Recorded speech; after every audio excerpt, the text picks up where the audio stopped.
భారతదేశపు మహాగ్రంథాలు, కావ్యాల సంపూర్ణ సంకలనం. సబ్స్క్రైబ్ చేయండి. తిలక్. దేవి మహాలక్ష్మిపై ఆన. సృష్టి యొక్క అసలు సత్యము అధర్మము ధర్మముపై ఎన్నడూ విజయము పొందలేదు. అసత్యము సత్యమును ఎన్నడూ జయించనూ లేదు. నీవు రాజా రత్నాకరునిపై ఎన్నడూ విజయమును పొందలేవు. ఎందుకంటే రాజా రత్నాకరుడు పుణ్యశీలుడైన మహాత్ముడు, మరి నీవు దురాత్ముడవు. నీవు దురాచారివి, రాజా రత్నాకరుడు సదాచారి. నీవు అధర్ముడవు, రాజా రత్నాకరుడు ధర్మమును పాలించువాడు. దురాచారము సదాచారమును, ధర్మమును అధర్మమును నాశనము చేయగలదా? వలదు దుర్జయ, వలదు. రత్నాకరుని వంటి పుణ్యశీలుడైన మహాత్ముడు ధర్మము, సత్యము, న్యాయము, నీతి అనే కవచకుండలములను ధరించి ఉన్నాడు గనక నీ వంటి దురాచారి, దుష్టుడు, దుర్మార్గుడు ఆ మహాత్ముని చేతిలో ఎల్లప్పుడూ పరాజితుడగును.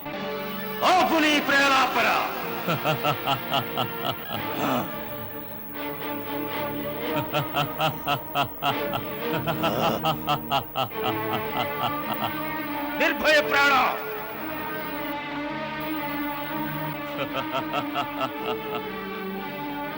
ఇది కేవలము రాజా రత్నాకరుల నామమును ఉచ్చరించిన ప్రభావము దుర్జయ.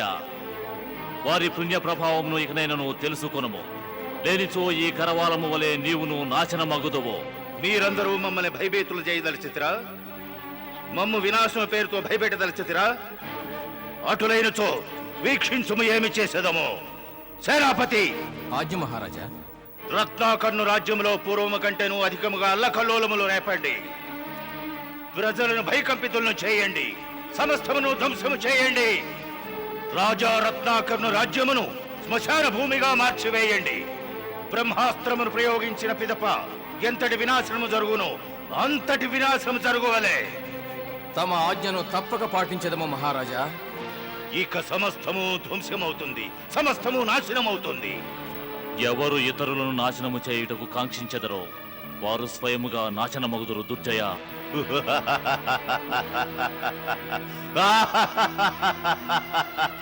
నిర్భయ ప్రాణ.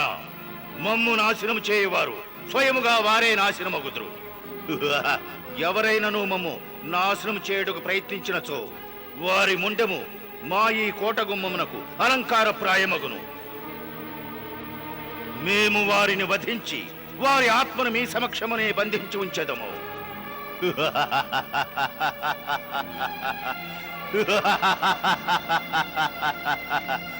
ఎందులకు మౌనముగా ఉన్నారు మూర్ఖులారా? జై జై ధ్వానములు పలుకండి.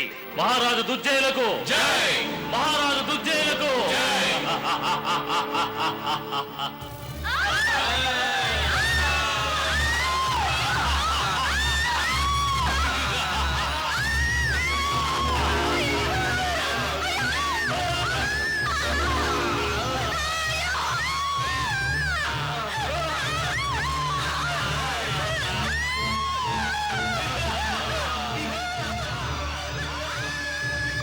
ప్రణామములు మాత. ప్రణామములు పరంధామ.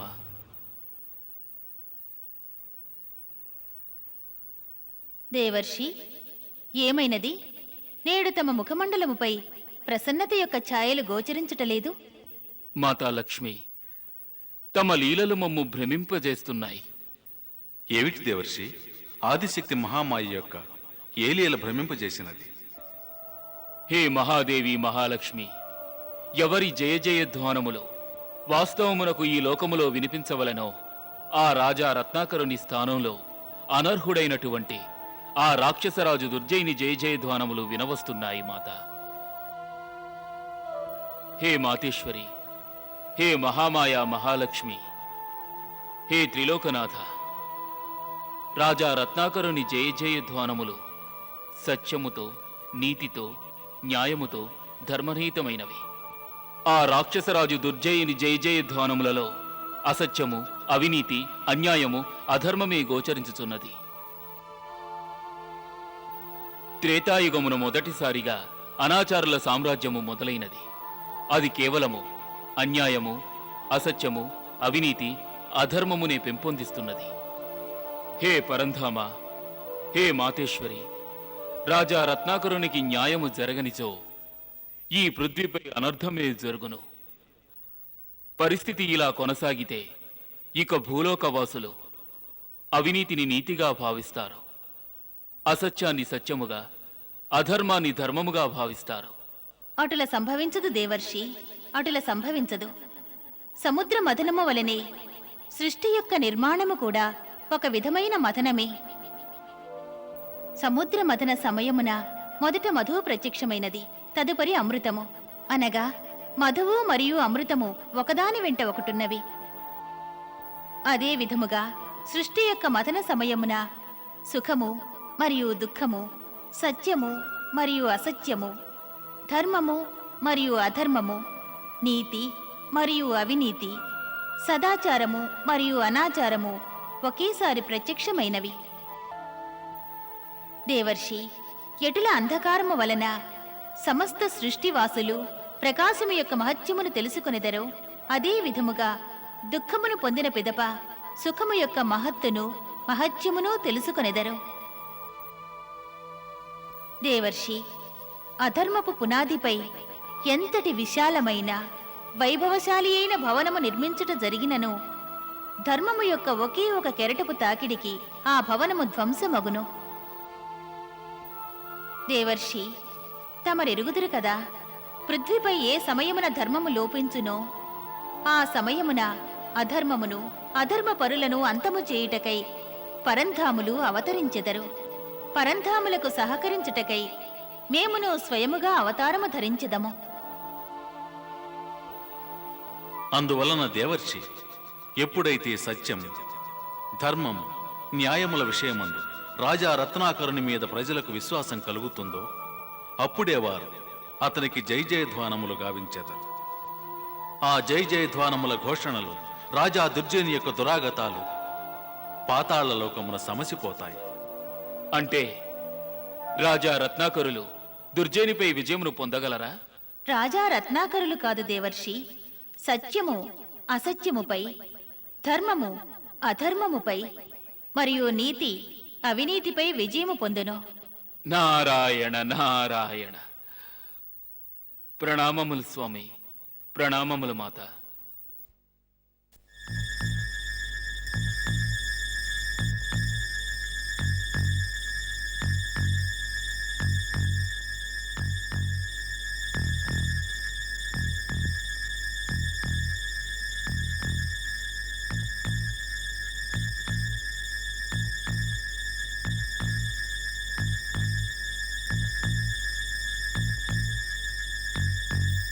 మహారాజా, రాజమ్మ విచ్చేస్తున్నారు. వారు ఆతృతగా వస్తున్నారు. వారు విచ్చేస్తున్న తీరుని వీక్షిస్తుంటే ఏదో శుభ సమాచారంను తీసుకొస్తున్నట్లున్నారు. ప్రణామములు అసురేశ్వర. శీఘ్రముగా వచించండి రాజమ్మ. ఏమి సమాచారము? వచించండి. శుభాకాంక్షలు అసురేశ్వర. తమరు పితృదేవులైనారు.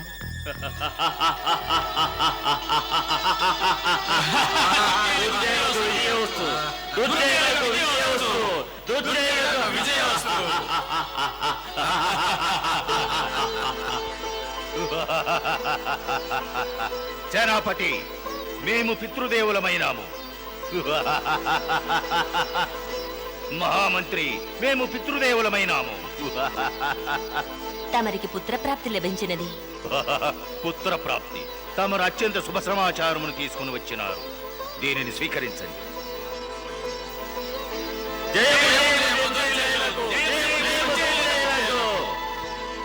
రాజమ్మ, మేము మా పుత్రులను వీక్షించవలను.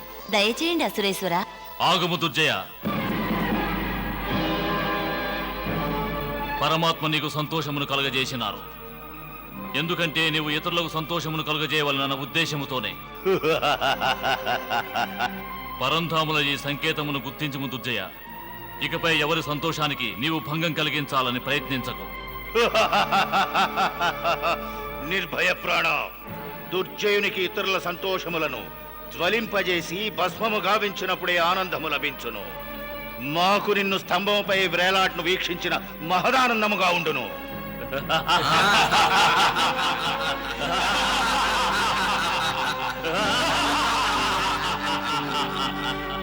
పదండి. దయచేయండి అసురేశ్వర.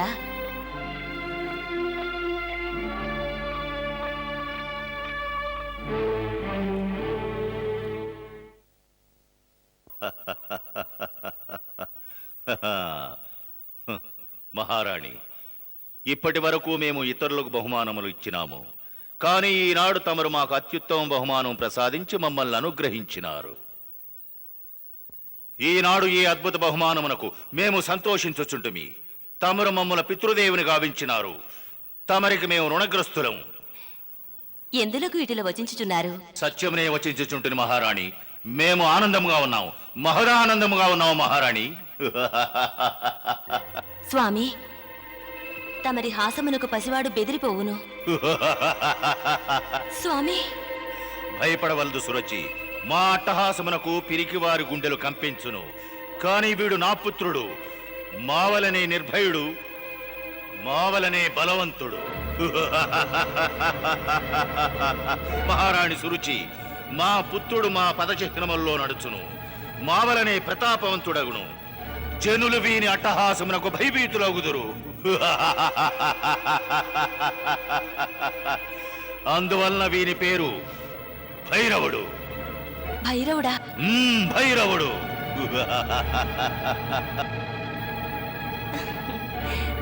భైరవా, బహు సుందరమైన నామము.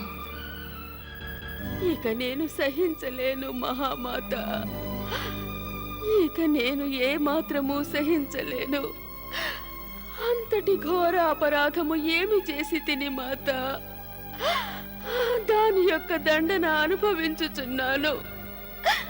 వచించండి, నేను ఏమి అపరాధము చేసినాను?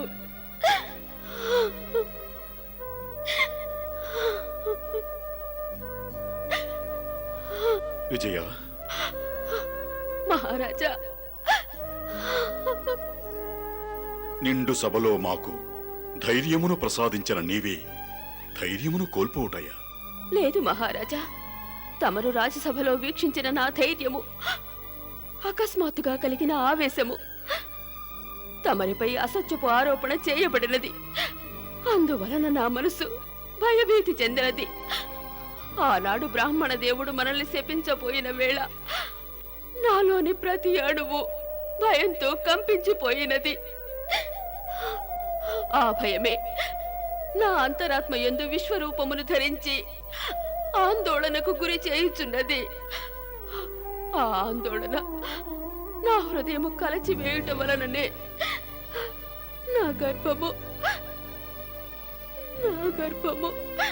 ఇప్పటికీ శూన్యముగానున్నది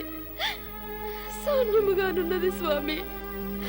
ఈ మందిరంలో ఇప్పటి వరకు ఏ కోమల బాలుని బోసి నవ్వులు వినిపించలేదు. ఏ పసిబిడ్డ ఏడుపులు రోదనలు వినిపించలేదు స్వామి. విజయ, ఈ విధముగా వచించుట ఉచితము కాదు. ఇంతటి వైభవోపేతమైన రాజమందిరములో చిన్న చిన్న పసిపాదములు తమ చిరుమువ్వులు సవ్వుడి చేసుకుంటూ ఇంతవరకు పరిగెత్తనే లేదు స్వామి, పరిగెత్తనే లేదు. భరించలేము విజయ, భరించలేము. నీవు నీ మమకారపు భావ ప్రవాహములో మమ్మ ముంచివేయవలదు. ఈనాటి వరకు మన తనువులు, మన అంతరాత్మలు అసంతృప్తిగా ఉన్నవి. ఎందుకంటే ఈనాటి వరకు మనల్ని మాతని పితని ఎవరూ పిలువనే లేదు. మన కర్ణములలో అమృతము వర్షించనే లేదు. మహారాజా, ప్రజలందరూ మా సంతానమని సభలో నేను వచించినాను. ప్రజలందరూ మన సంతానమైనప్పటికీ వాస్తవం ఏమిటంటే మనము సంతానహీనులం. బాధించకు విజయ, బాధించకు. నీ యొక్క ఒక్కొక్క వచనము మా హృదయముపై బ్రహ్మాస్త్రము వలె పనిచేయుచున్నది. నీ మనసులోని వ్యధే మా మనసులోనూ ఉన్నది. భేదము కేవలము నీవు స్త్రీవి కనుక నీ యొక్క వ్యధను అశ్రువుల భాషలో వచించగలవు. కానీ మేము పురుషులము. మా అశ్రువులను పానము చేసి అంతరంగమున కుమిలిపోవలెను. లోపలనే మా అంతరంగము జ్వలించుచుండును.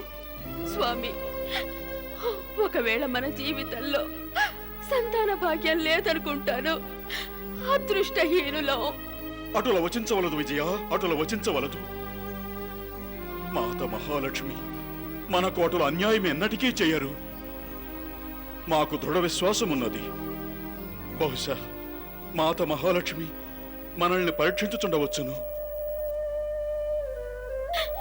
వారు అటులనే పరీక్షించుచున్నచో వారి ఈ పరీక్ష బహు కఠిన పరీక్ష. హే మాత, తమరి మమకారపు జల్లు మాపై వర్షించదా? హే మాత, మమ్ము తమరు ఆశీర్వదించి మా ఒడిని నింపలేరా?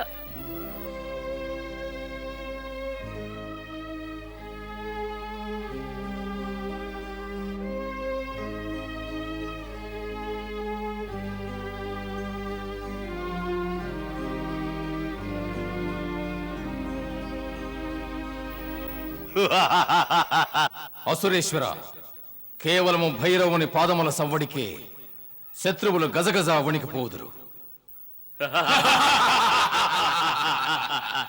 మహారాజా, తమరు పొందిన ఈ ఆనందాన్ని తమరు ప్రజలతో పాలు పంచుకోవాలి. కేవలము ప్రజలకే కాదు మహామంత్రి, మా ఆనందమును శత్రువులు కూడా పంచి ఇచ్చేదము.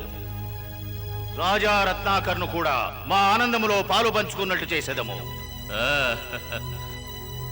సేనాపతి, ఆజ్ఞ మహారాజా. నీవు రాజా రత్నాకర్నికి ఇట్ల సందేశము పంపించుము.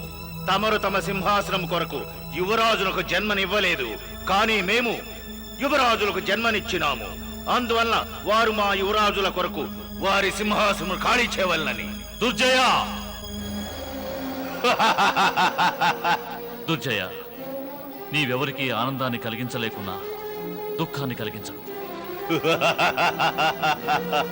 నిర్భయ ప్రాణ, ఇతరులకు దుఃఖమును కలిగించినప్పుడే అసురులకు సుఖము సంప్రాప్తిస్తుంది.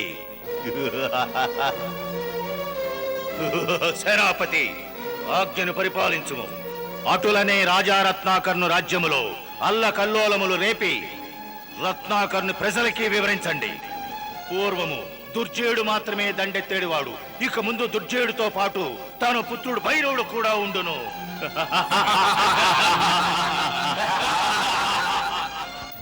హే పరంధామ, హే మహాదేవి మహాలక్ష్మి, రాక్షసరాజు దుర్జయుని అహంకారమును వీక్షిస్తుంటే మా మనసు వ్యాకులత చెందుతోంది. హే మాత, దుర్జయుని పుత్రోత్సాహము బీభత్సమునకు దారితీయననిపిస్తోంది. దేవర్షి, ఎవరైతే ఇతరుల దుఃఖమునందు సుఖమును అన్వేషించెదరో తప్పక వారు వినాశన మార్గమున పడి నశించెదరు. పరంధామ, తమ వినాశనమునకు పూర్వము ఇటువంటి దుష్టులు అధర్ములు తమ విపరీత బుద్ధి కారణంగా అత్యాచారాలు చేసి ఈ ధరిత్రిని నిర్దోషుల యొక్క రుధిరంతో ముంచివేస్తారు స్వామి. దేవర్షి, ఏ రాజైనను తన కరవాలమును రక్తముతో నింపి చరిత్రను లిఖించినచో వాస్తవమునకు వారు తమ యొక్క మృత్యువు యొక్క ఆదేశపత్రముపై హస్తాక్షరమిడినట్లే. మాతా మహాలక్ష్మి, వీరి అంత్యకాలము ఎప్పుడు ఆసన్నమవును. పుత్రుడు జన్మించిన తరువాత దుర్జయుడు ఇంకనూ ఉన్మత్తుడైనాడు. అంతటితో ఆగక తమ పరమ భక్తుడైన రాజా రత్నాకరుని, రాణి విజయల గాయపడిన మనస్సులను ఇంకనూ బాధించుచున్నాడు. దేవర్షి, రాజా రత్నాకరుడు మరియు రాణి విజయులు చింతా విముక్తులై శీఘ్రముగానే సుఖము నొందెదరు. దేవర్షి, తమరెరుగనిది కాదు, సంభవించునదంతయు విధి విధానముననుసరించియే సంభవించును. రాజా రత్నాకరుడు సముద్రరాజు యొక్క అవతారమే. అందుచే సముద్రములో వలెనే మానవ జీవితమునందును ఆటుపోటులుండునని వారికి విసిదమే. ఆటుపోటులు సృష్టి యొక్క చక్రములే. దుఃఖము తరువాత సుఖము, సుఖము తరువాత దుఃఖము. అమావాస్య యొక్క కాళరాత్రి తరువాతనే వెన్నెల వికసించును. రత్నాకరుడు విజయుల జీవితంలో కూడా శీఘ్రముగానే ఆనందమనడి వెన్నెల వెళ్లి విరియుట జరుగును. అంతేకాదు, మేము వారికి సాక్షాత్కరించుటయూ జరుగును. నారాయణ నారాయణ, తమ లీల అనూహ్యమైనది మాత. ప్రణామములు మాత.